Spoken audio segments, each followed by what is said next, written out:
Good morning all of you. मेरे प्रिय विद्यार्थियों, आप लोग का हमारे यूट्यूब चैनल में स्वागत है।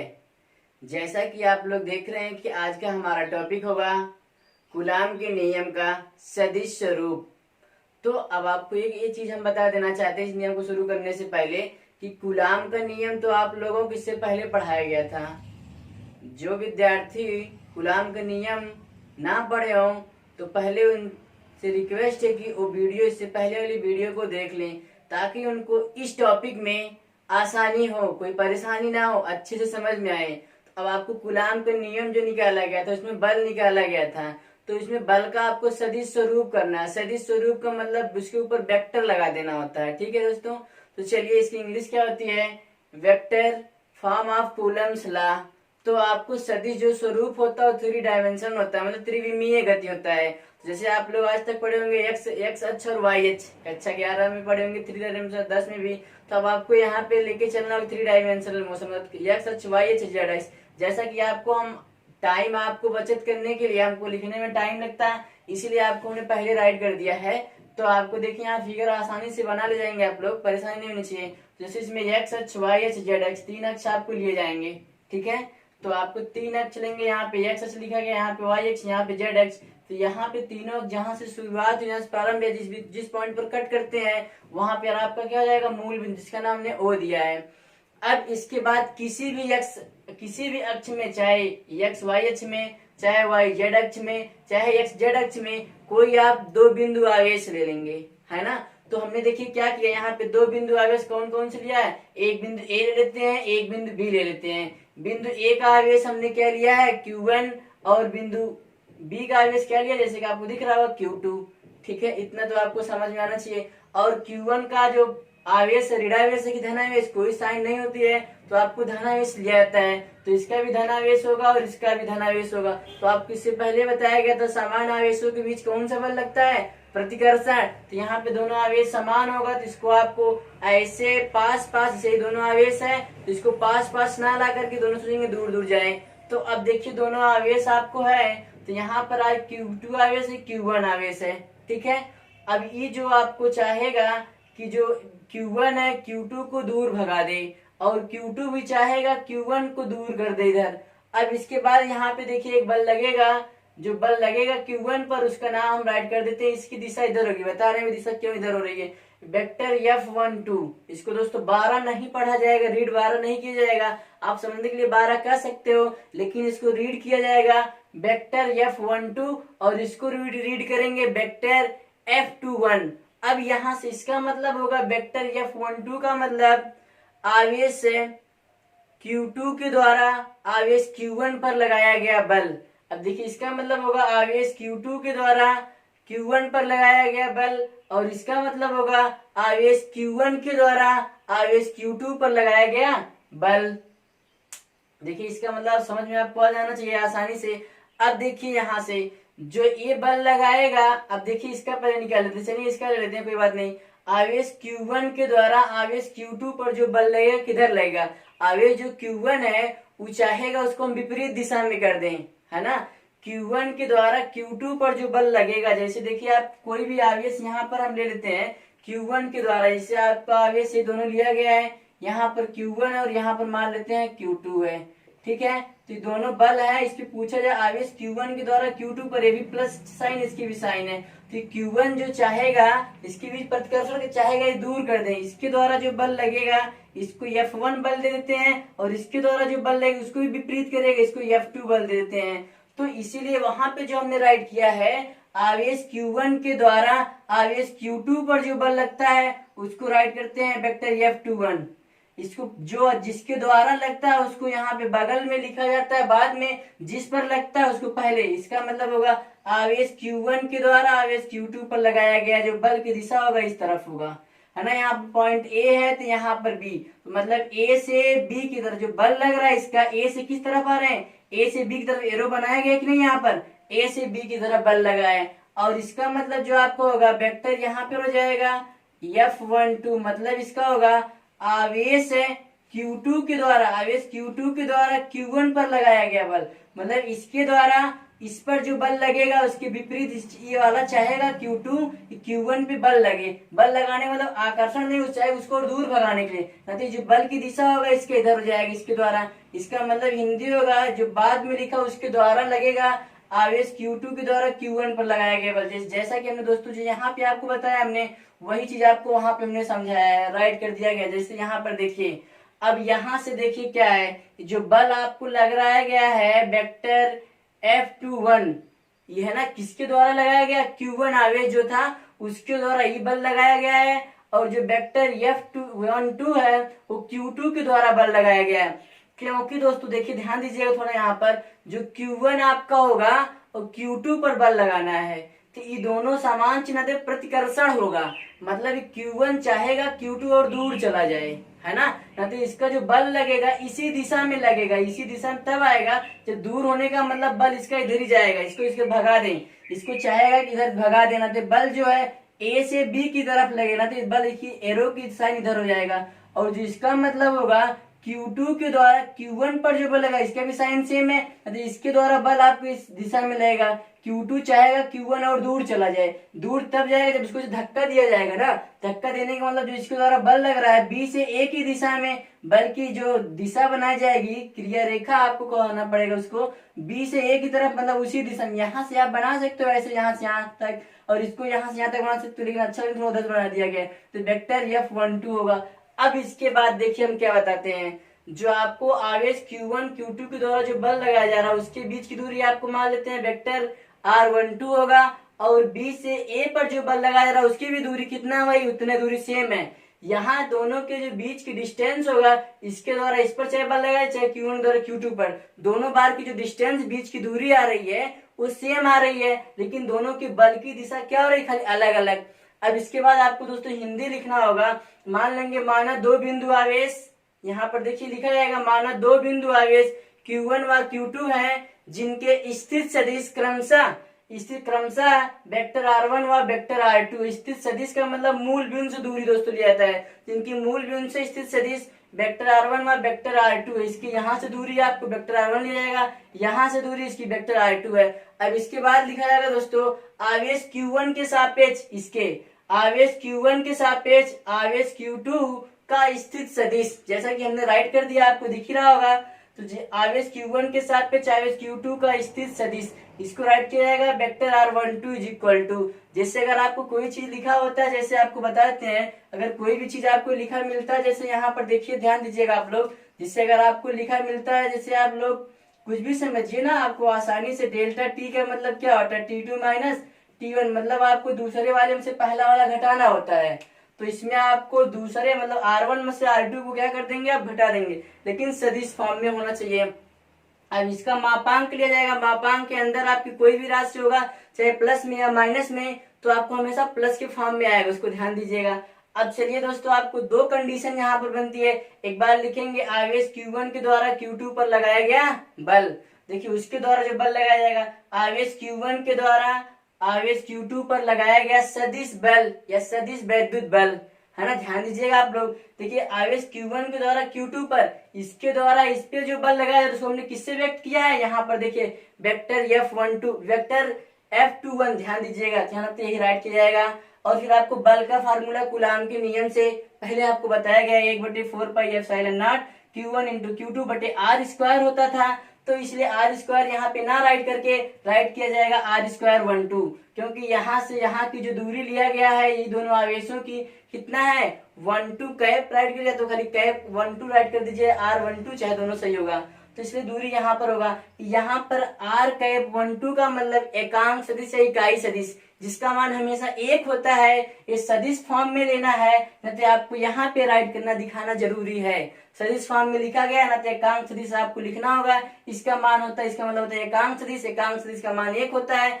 अब यहाँ पे AB दिशा का मतलब होगा A से B की तरफ जो ये बल लगाया जा रहा है, ये बल की दिशा, ये AB दिशा का मतलब जो यहाँ पे लिखा गया है, इसका मतलब बल की दिशा बताया गया है। जो बल लग रहा है A से B की तरफ, मतलब यही तो होगा, इसके द्वारा इस पे जो बल लगा यही है, A से B की तरफ इसको और दूर भगा रहा है, इतना तो आपको। अब इसके बाद हमने जो यहाँ पे ऊपर राइट किया है, ये सेम प्रोसेस वही रहेगा, दोनों लाइन दूसरे स्टेप में यही रहेगा। वेक्टर F21 इक्वल टू 1/4 खींच तो ऊपर वही रहेगा, इसके स्थान पे दोस्तों हम राइट कर देंगे mod of vector R2 vector नहीं राइट किया गया, कोई बात नहीं, तो आप राइट भी कर सकते हैं, कोई बात नहीं, यहाँ पे सिर्फ राइट होना चाहिए था कि ये नहीं, हम चलिए कोई बात नहीं, फिर भी यहाँ पर जाएगा R2 माइनस R1 का स्क्वायर, फिर यहाँ पे जैसे था इसको हमने वैसे रख दीजिए, है ना, आपको समझ में अच्छे से आ जाना चाहिए, दिक्कत नहीं होनी चाहिए कोई। अब इसके बाद इसको समीकरण नंबर हम क्या मान लेते हैं 1, इसको समीकरण 1 लेने के बाद अब यहाँ तक आपको आ गया होगा, इसके बाद जैसे हमने इसको लिया Q1 के द्वारा, अब ऐसे लिखेंगे Q2 के द्वारा Q1 पर लगाया गया बल, ये लिखेंगे आवेश Q2 के द्वारा आवेश Q1 पर लगाया गया सदिश वैद्युत बल, तो अब की बार ये वाला बल लिया जाएगा वेक्टर F12 1/4 पर एप्सिलॉन नॉट, दूरी आपको वही रहेगा, दूरी देखिए थोड़ा सा की बार बदल दिया गया है, यहाँ पे राइट किया गया आपको R12 का स्क्वायर, जबकि यहाँ पे राइट किया गया R1 क्या राइट किया गया दोस्तों, यहाँ पर देखिए वेक्टर R यहाँ पे लगा लीजिए, वेक्टर हमने छोड़ दिया, आप लगा सकते हो, कोई बात नहीं, आसान रहेगा। अब देखिए यहाँ पर इसका मतलब दोनों का देखिए बदल दिया गया है ना, इसका मतलब क्या होगा, जब हमने इधर से इस पे बल लगाया गया तो उसकी जो दूरी थी R12 लिया गया, जब इधर से इस पे जो बल लगाया गया उसकी दूरी यहाँ पर आप राइट कर सकते हो, जब इधर से इसका दूरी लगाया जा रहा है तो 21 ले रहे हैं हमने दिशा में दूरी, लेकिन दूरी इसको ऊपर जब इधर से आ रहा है R12 है, जब यहाँ से इधर लगाया जा रहा है तो उसको खाली व्यक्त करने के लिए, अलग दिखाने के लिए R21 यहाँ पे लिया जाएगा, लेकिन ई वाली दूरी है यहाँ से यहाँ तक का भी इतना होगा और B से A तक का भी इतना, दोनों सेम है, तो इसके स्थान पे एक ही राइट कर देंगे तब भी सही होगा। अब इसके बाद जो बल लगेगा इधर लग रहा है BA की दिशा, और इसका मतलब एकांश एक ही रहेगा, BA की दिशा का मतलब B से A की दिशा होगा। अब इसका जो मापांक होगा यहाँ पर दूसरे वाले से पहला वाला घटा के लिख दीजिए, एकांश इतना इकाई 1। अब यहाँ पर आपको क्या ध्यान देना होगा दोस्तों, ध्यान दीजिएगा थोड़ा, देखिए इसका मापांक का मतलब जब आप इसको घटा के इसको वर्ग करेंगे तो आपका आंसर इसका देखिए यहाँ पर इतना ये समान होगा, Q1 Q2 सब कुछ समान है, ए भी आपका समान होगा, क्योंकि अगर R1 का मान जैसे ध्यान दीजिएगा R2 का मान ले लेते हैं 2 और R1 का मान ले लेते हैं 4, चलिए दोनों को आपस में 2 में से घटा देंगे R2 माइनस R1, तो इज इक्वल टू आप क्या राइट करेंगे यहाँ पर दोस्तों, ध्यान दीजिएगा R2 का मान 1 माइनस 4 बराबर -3, इसका स्क्वायर जब कर देंगे आप तो स्क्वायर का -9 आता कि नहीं, तो इसको जब सॉल्व करेंगे यहाँ से यहाँ तक का लेकर के 9 इसका, तो वैसे वहां पर घटाएंगे आप तब भी आपको, चलिए देखिए यहाँ पर देखिए आपको दिख नहीं रहा होगा, इसको ऊपर राइट कर देते हैं, चलिए ध्यान दीजिएगा थोड़ा, तो आपको यहाँ पर जैसे भी देखिए कोई परेशानी नहीं, चलिए ध्यान समझ लीजिएगा आप लोग, तो यहाँ पर देखिए इसको आप भी वैसे लेंगे, यहाँ पर भी दोनों घटाएंगे तो आपको यहाँ +9 आएगा, लेकिन 9 का वर्ग +3 आएगा, सॉरी 3 का वर्ग जब कर देंगे 9, तो पूरा आपका मान आपका समान हो जाएगा, चाहे R2 में से घटाइए चाहे R1 में से, मतलब चाहे ऋण में संख्या हो चाहे धन में, उसका वर्ग आपको हमेशा पॉजिटिव आता है, तब आपका इतना चीज आपको आपस में इक्वल हो जाएगा, ध्यान दीजिएगा, आपको इतना ये वाला चीज आपस में और इतना ये वाला चीज आपस में क्या रहेगा, बराबर होगा, है ना, ध्यान दीजिएगा। लेकिन जो एकांक सदिश है इसकी दिशाएं आपस में क्या है, विपरीत है, मतलब AB की दिशा में इधर बल लगा, इधर आपको क्या लगा होगा BA की दिशा में। अब दोस्तों इसके बाद हम राइट करेंगे एकांक सदिश है R⁻12 तथा R⁻21 के परिमाण समान तथा दिशाएं विपरीत है। परिमाण समान का मतलब दोस्तों जो यहाँ से यहाँ तक की दूरी, जैसे आपको समझ में नहीं आ रहा होगा, देखिए क्या बहुत छोटी सी बात है, चाहे अगर हम यहाँ से दूरी देखिए क्या ले लेते हैं, यहाँ AB के बीच की दूरी 4 सेंटीमीटर, एक बार आपको 2 रास्ता से चलवाते हैं बारी बारी, एक बार आप A से B की तरफ आइए तब भी 4 सेंटीमीटर होगा, अब दूसरी बार B से A की तरफ जाइए तब भी तो 4 सेंटीमीटर दूरी तय करेंगे कि नहीं आप लोग, दूरी आपको समान होगा, मतलब A से B की तरफ आए तब भी 4, फिर दोबारा B से A की तरफ जाओ तब भी 4, जब A से B की तरफ आ रहे थे तो उसको हमने क्या दूरी को खाली समझने के लिए लिखा है R12, जब B से A की तरफ जा रहे हैं तो उसको राइट किया गया है R21, यहाँ पर जाकर ध्यान दीजिएगा। अब यहाँ पे वही राइट किया जाएगा, दूरी दोनों समान होगा, है ना, एकांक सदिश की जो दूरी है वो परिमाण में समान है, लेकिन दोनों की दिशाएं आपस में क्या है, विपरीत है। दोस्तों अगर आप इसको राइट करना चाहते हैं तो राइट कर सकते हैं, तो आपको पहले ये फार्मूला हेडिंग डालेंगे, फिर उसके बाद आपको जैसे हमने बगल में यहाँ फिगर बनाया है उसी तरीके से आप ये फिगर बगल में बनाएंगे, है ना, फिर इसके बाद इसको राइट करेंगे, फिर ये राइट करेंगे, फिर यहाँ से राइट करते जाएंगे, फिर इसके बाद यहाँ पर है, लेकिन आप समीकरण 1 2 करना भूलिएगा मत, अब हमने इसके बाद आपको क्या करना होगा, देखिए यहीं पे आपको जो हमने बताया दूरी समान होगा लेकिन दोनों की दिशाएं क्या है, विपरीत है। चलिए देखिए अब आपको ये दोनों समीकरण की जरूरत पड़ेगा, ध्यान दीजिए। देखिए हम इसको इरेज कर दे रहे इतना। अब देखिए क्या यहाँ पर आपको मिलता है, जैसे कि आपको देखिए यहाँ पे Q1 Q2 था, तो चलिए आप लोग तो राइट कर ही लिए होंगे, यहाँ पर कोई परेशानी। अब इसके बाद लिखते हैं हम, अतः एकांक सदिश है, यहाँ पर राइट किया जाएगा दोस्तों एकांक सदिश। ध्यान दीजिएगा आप लोग, एकांक सदिश है आर कैप 1 2 तथा आर कैप 2 1 के परिमाण समान। दोस्तों यहाँ समान या बराबर कुछ भी, समान तथा दिशाएं विपरीत है। दोस्तों इसको राइट करने के बाद परिमाण में समान दिशा विपरीत है, तो इसलिए आप राइट कर देंगे, इसलिए r cap 1 2 is equal to minus r cap 2 1, चाहे या फिर ऐसे राइट करिएगा, चाहे r cap 2 1 is equal to minus r cap 1 2, मतलब दोनों समान रहेंगे, बराबर मान आपस में है, लेकिन खाली दिशा विपरीत चिन्ह हम क्या लगा देंगे, माइनस। अब इसी का मान चाहे समीकरण 1 या फिर समीकरण 2 में आप क्या कर सकते हैं, रोक दीजिएगा, आपको आंसर बराबर आ जाएगा। देखिए ध्यान दीजिएगा, अब इसका मान किस में आप रखवा सकते हैं, 1 में रख दें कि 2 में रख दें, जिसमें आपकी इच्छा हो वही में। चलिए इसी का मान रख देते हैं समीकरण 2 में। देखिए अब इसके बाद हम राइट करते हैं आर कैप 2 1 का मान समीकरण 2 में रखने पर, अब ध्यान दीजिए दोस्तों, इसी के स्थान पे हम इतना राइट कर देंगे लेकिन चिन्ह सहित। देखिए क्या बन जाएगा, वही आपको इक्वेशन 2 है, यही वाला, ध्यान दीजिएगा थोड़ा। तो अब देखिए बन के क्या आता है, यहाँ पर बन के क्या आएगा आपको, तो बन के आएगा vector F12 is equal to 1/4 pi epsilon not Q1 Q2। फिर आपको यहाँ पर इसको इस फॉर्म में बनाना होगा, तो इसको फॉर्म में बदल देते हैं, यहाँ पर R2 माइनस R1, उसको बदल दीजिए, उसमें कोई परेशानी नहीं, का होल स्क्वायर इंटू, अब देखिए इसके स्थान पे आपको यहाँ के स्थान पे यही, तो इसको राइट कर देते हैं माइनस आर कैप 1 2, है ना। अब इसको दोस्तों ध्यान दीजिएगा, अब इसको इक्वेशन हम क्या मान लेंगे, 3।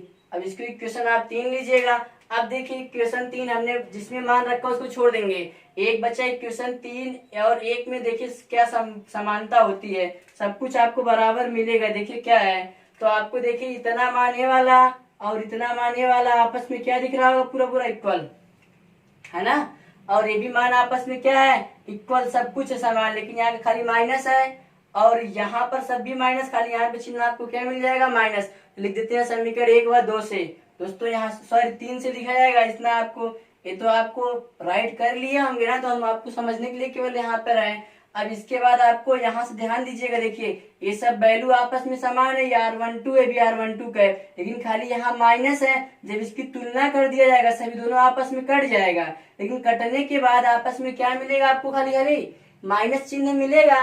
न तो आप राइट कर सकते हो दोस्तों, ध्यान दीजिएगा यहाँ पर, या फिर कई दोनों को जोड़ देंगे तब भी सही रहेगा, चाहे या फिर समीकरण 1 2 की तुलना कर दीजिए। अगर जोड़ देते हैं तब देखिए ये माइनस में है, प्लस में पूरा पूरा क्या होगा, कट जाएगा। चलिए जोड़ देते हैं, कोई परेशानी नहीं होनी चाहिए। तो समीकरण 1 धन 3 आप दोस्तों जोड़ देते हैं आसानी से, देखिए क्या बन के आपको यहाँ से मिल जाता है, लिखेंगे यहाँ पर, देखिए क्या बनता है, राइट करिएगा, ध्यान दीजिए आप लोग। समीकरण 1 धन समीकरण 3, मतलब समीकरण 1 और 3 को आप जोड़ दीजिए।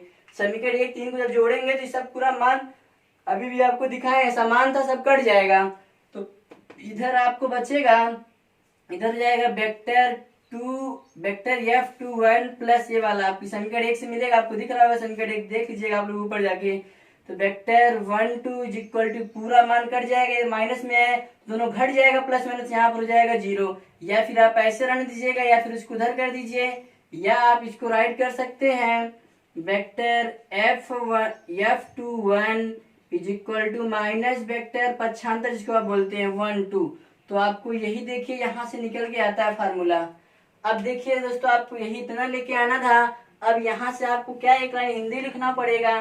लिखेंगे अतः दोनों आवेशों पर लगने वाला बल समान, मतलब जो बल है वो समान है तथा दिशाएं क्या है, विपरीत है। दोस्तों इसके बाद आप क्या राइट करेंगे, ध्यान दीजिएगा। इसके बाद आप जो राइट करेंगे, इसके बाद यहाँ पर हम राइट कर देते हैं, राइट करेंगे अतः दोनों आवेशों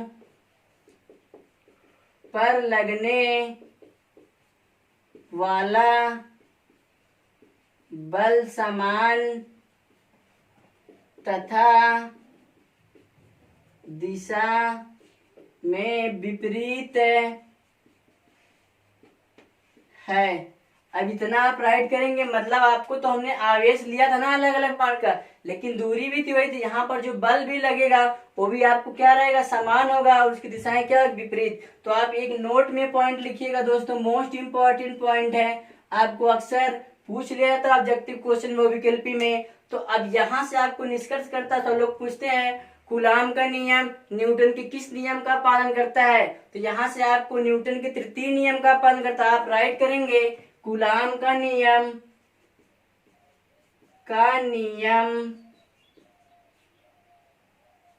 न्यूटन के तृतीय राइट करिए, तृतीय नियम का पालन करता है। ध्यान दीजिएगा दोस्तों, मोस्ट इंपोर्टेंट पॉइंट है। अब देखिए हमको कैसे पता है न्यूटन के तृतीय नियम का पालन करता है। तो आपको दोस्तों इसके पहले पढ़ाया गया है कि जो न्यूटन का नियम होता है वो प्रत्येक क्रिया के विपरीत तथा बराबर प्रतिक्रिया होती है। मतलब अगर आपको जैसे बताया गया होगा, अगर आप कुएं में से बाल्टी डाल के पानी निकालते हो तो जो आपको बाल्टी होती है आपको अपनी तरफ खींचती है और बाल्टी को आपको अपनी तरफ खींचती है। अगर आप कमजोर पड़ जाए कुएं में लेके चले जाओगे। जैसे अगर आप लोग अक्सर देखे होंगे, क्या सिंपल एग्जांपल, जैसे आप लोग नदी में जाते होंगे ना, नाव से कूदते होंगे, तो आप जब कूदते हो तो आप आगे आ जाते हो, आपको नाव आगे की तरफ धक्का देती है, लेकिन जो आपका पैर होता है वो नाव को पीछे की तरफ धक्का देता है। देखते होंगे कि आप जो नाव क्या चल जाती पीछे, मतलब बल तो समान लगता है लेकिन उसकी दिशाएं क्या है, विपरीत। आप आगे आ जाते हो, नाव पीछे। तो यहाँ से निष्कर्ष निकलता है, देखिए बल समान लगा लेकिन मैं दिशाएं क्या है, विपरीत है। तो आप लोग इसको ध्यान दीजिएगा। ठीक है दोस्तों, देखिए आपको अच्छे से समझ, उम्मीद करते हैं कि आपको अच्छे समझ में आ गया होगा। फिर भी आज के लिए इतना ही दोस्तों, फिर धन्यवाद।